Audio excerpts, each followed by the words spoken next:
You are listening to the ERP, Organizational Change Journal, a podcast brought to you by Nestell Associates.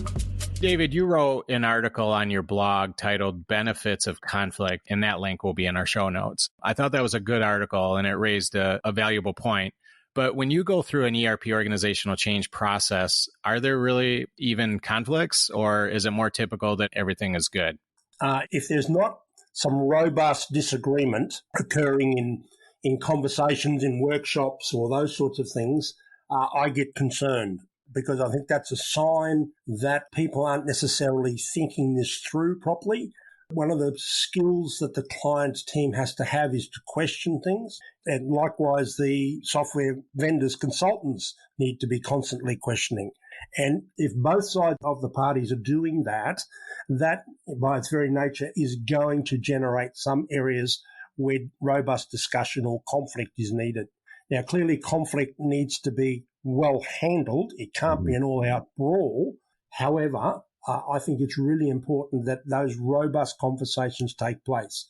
And my experience has been where those robust conversations are occurring, we get the best outcome. Yeah, absolutely. Definitely there's benefits of conflict. And I agree. I think that those organizations, especially where they have a positive organizational culture, where they allow risk and failure and some conflict and challenging each other and open dialogue, it is a very productive exercise. And I will admit, especially early on in my career, after you come out of a session or a meeting, it's kind of like the expectation was, well, no conflicts, solve the issues, just make sure everyone's happy. But that's not the way it works. And I think, to your point, the most productive conflicts are the ones where you are talking, where you are engaging, where you have bidirectional conversation.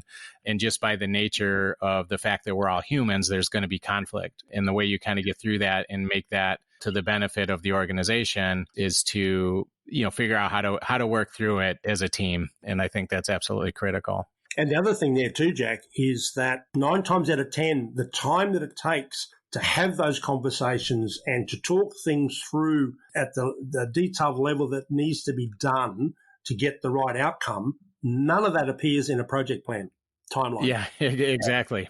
That's exactly right. Yeah, absolutely. That's one of those things that are often not even considered in any project plan tactically or even abstractly. People don't even think about that. And no, they don't. And there is such a thing too as productive and positive politics, kind of going along the lines of benefits of conflict. When you're in an organization and every stakeholder group, every individual, every department has various motivations, they have various skill levels, experiences. There's organizational influences that we've talked about a little bit. There's just so many ways that people can have different interests in the project, and that just is bound to create some conflict. And 100%. But yeah, positive politics is good as long as it's positive, because there is such a thing. And back to your point, I think it's all in not trying to dismiss it and not allow conflict or politics, but to allow it, but to manage it in a way and channel it in a way that it's productive. Yeah, I think it's really important to call it out for what it is. You need to understand what the political landscape is in an organization. Now, let's be brutally honest.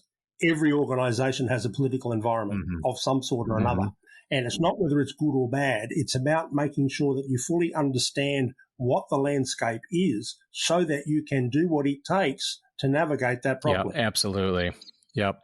And again, I think, another thing is this idea of being very transparent about the realities and the expectations of especially a large scale ERP organizational change effort. And a lot of times that is also something that you can do things about by tactically including, various exercises and conversations in your project plan. And I think that's a really important part of success as well, is just being very honest and realistic. I agree, because, each organization, if they're multi-site, for example, within the one country, each of those sites will have their own nuances around the politics. And then you've got, global rollouts and so forth. You've got the cultural and the other political pieces that go together, not only on a site, but in another country.